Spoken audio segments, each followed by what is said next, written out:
Sorry.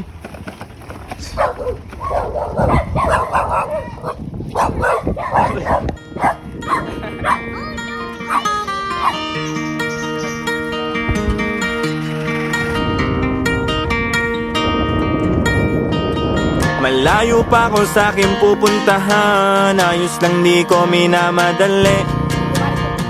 Yeah, at kung ano man ang kahantungan, taos puso ko na tatanggapin. Kasi malayo na ako sa akin na simulan, at wala na akong balak bumalik.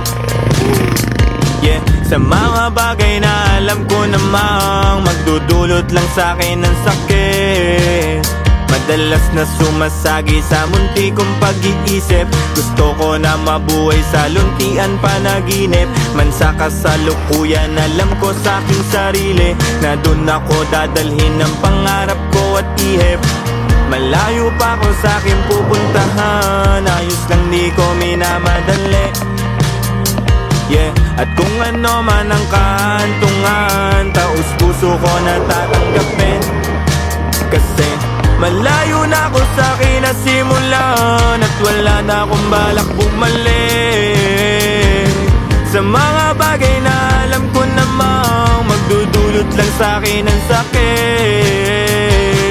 Malayo pa ako sa akin pupuntahan, ayos lang di ko minamadali. At kung ano man ang kahantungan, taos puso ko na tatanggapin. Kasi wala na akong magagawa, kundi akapin na mga bagay na alam ko naman na hiram lang natin at hindi na ako ngayon nangangamba. Tanggap ko lagi kung ano man ang mangyari, ay wala akong pagsisisi.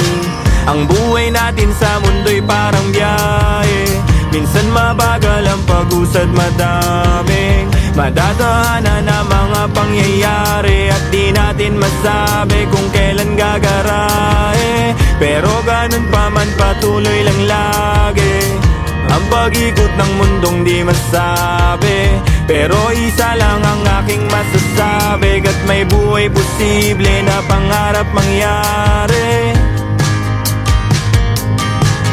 At palagi mo lang tatandaan